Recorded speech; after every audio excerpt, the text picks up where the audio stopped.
Throughout history, there has hardly been a greater rivalry than the one seen between France and Britain. Both nations, which rose from the ruins of the once pan-European Roman Empire, would, for much of the past millennium, compete to recapture the glory of what once was ancient Rome. Britain and France were almost constantly at war during the long 18th century, from a period spanning from 1688 to 1850, a war waged to determine who would be master of the world. From the War of the League of Augsburg, the 7 Years' War, the Anglo-French War, which ensured the United States' emergence as an independent nation, all the while bankrupting France and ensuring revolution. After which, there were 21 years of revolutionary and Napoleonic warfare directed against Britain, ending with Waterloo in 1815, where Britain finally gained a permanent dominance on the world stage. For a period of 127 years, France and Britain were at war for 60 of them. In this time, and for a considerable period after, these two great powers had amassed extensive empires that varied greatly in their organisation. And by the time of decolonialisation, the two empires will have left profound architectural legacies in their former colonies, which in my opinion are representative of the nature, values, and aims of rule for both empires, highlighting their relationships with their client states. Two strong examples can be found with the Viceroy Palace of the British Raj in New Delhi and the French Governor General's Palace at Hanoi in Indochina. The British Empire at the height of its power was a fantastically heterogeneous entity, displaying many discrepant and even contradictory features at different times and in various places. It could be highly interventionist and authoritarian in some parts, as at times in India, and in others benignly permissive, or even indifferent to what was taking place, as in several of the white colonies. It was an empire of the seas, depending always on its powerful navy rather than large standing armies. As a maritime empire, it could enrich nations without undermining stability and liberty. As the Marquis of Halifax explained in 1660, "Our situation hath made greatness abroad by land conquests unnatural things to us. We are a very little spot on the map of the world, and made a great figure only by trade, which is the creature of liberty." It would at first seem obvious to draw comparisons between Britain and Athens rather than Rome. Athens, who is dependent on her network of autonomous colonies, bound together by a common culture and commercial relationships rather than sheer military might, as the empire of the Romans was. This was at least the case until the creation of the British Raj. Gradually, this maritime empire found itself ruling over an entire subcontinent, in which there were as many different races and nationalities as there were in the whole of Europe. This nation was entirely unfit for dominion self-government. Furthermore, India was without a doubt the jewel in the crown of the British Empire, supplying huge amounts of materials to Britain's factories and giving the empire access to massive amounts of manpower. British control over India, however, was tenuous. The British Raj governed India through the use of policies based on the principle of suzerainty and a strategy of divide and rule that undermined effective opposition. The power the British Crown had within India was greater than the power of all the Rajas and Nawabs combined. The empire were largely non-intrusive rulers who believed, up to a point, that India's traditions and customs, however abhorrent and primitive, must be respected. This method of rule allowed the British Raj to hold power with a minimal amount of force.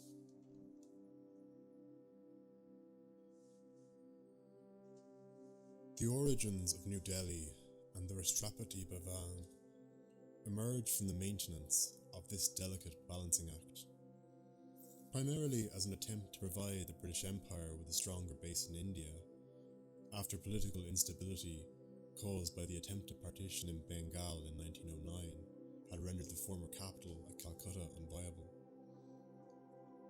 The new capital of New Delhi was located adjacent to Old Delhi, which had served as an important financial political centre in the past, most notably for the Mughal Empire. British architects Sir Edwin Lutyens and Sir Herbert Baker were engaged to design this new city. Lutyens too would design the Rashtrapati Bhavan, formerly the Viceroy's house, a palace in all but name, and the centrepiece of this new government city. Lutyens' design was grandly classical overall, a building of enormous size and prominence intended to help lend legitimacy to the Viceroy's rule in India. The design process of the mansion was long, complicated, and politically charged. The early iterations of the design were starkly classical and European in style. Lutyens himself had no respect for the local building traditions, which he dismissed as primitive. This disregard is evident in his sketches which decry Mughal Tosh. However, it was ultimately decided that sensitivity must be shown to the local surroundings in order to better integrate the building within its political context, and various traditional Indian architectural elements were incorporated into the design, including the new development of a Delhi-style column head. The resulting building is truly something of a marvel, distinctly Indian, but also demonstrating the refined forms and proportions of classical European architecture. And it stands to this day proudly and seemingly perfectly as an architectural emblem befitting of the world's largest democracy, and as an enduring symbol of a bond between the Indian and the British people.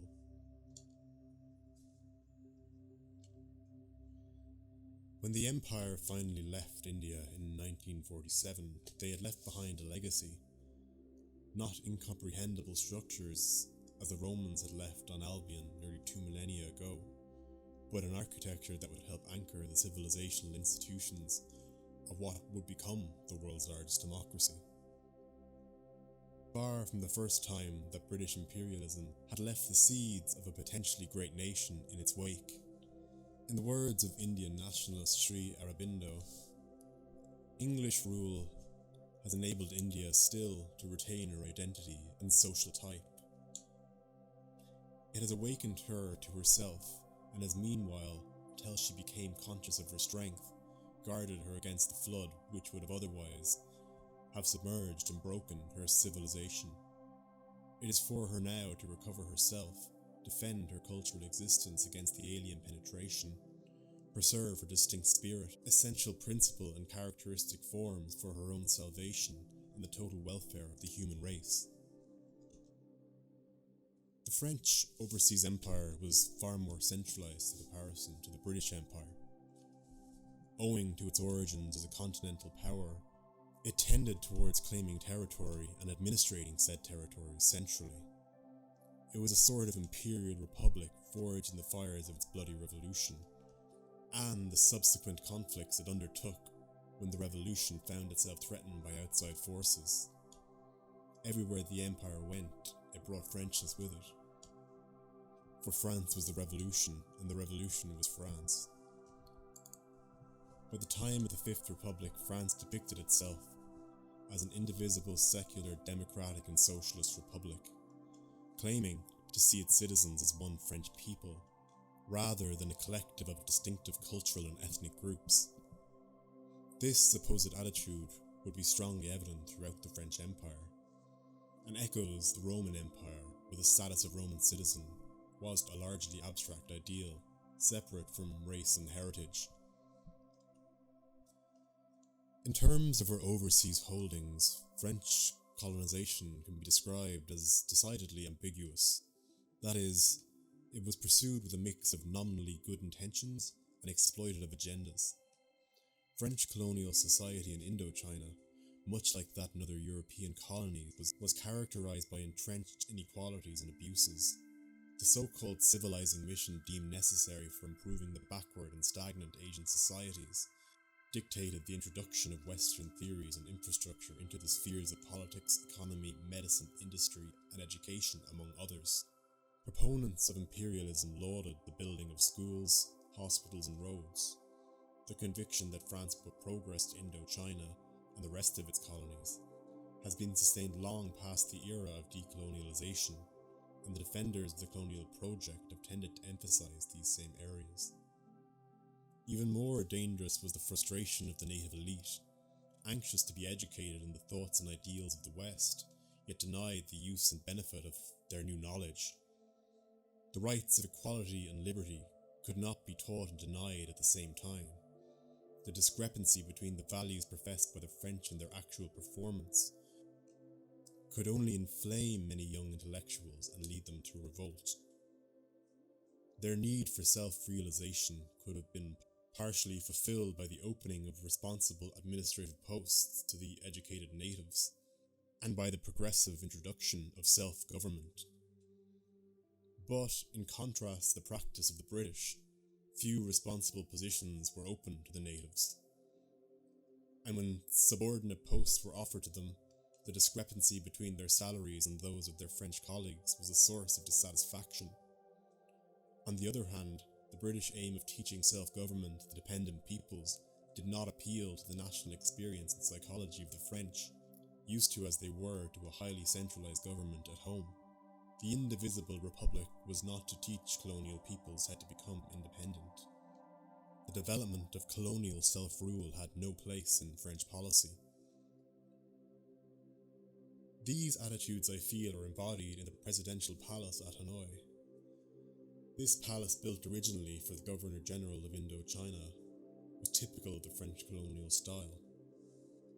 It was constructed by Auguste Henri Vildieu, the official French architect for French Indochina, and, like all of the French interventions in colonial Hanoi, it is a distinctively European building. It betrays no obvious hints as to its geographical and cultural context, paying no homage to its ancient surrounds, save maybe for the use of heavier roofs to address the realities of typhoons in this region. This aesthetic reality echoes anecdotes of French education in the African colonies, which describe African school children reciting how our ancestors the Gauls had blonde hair and blue eyes.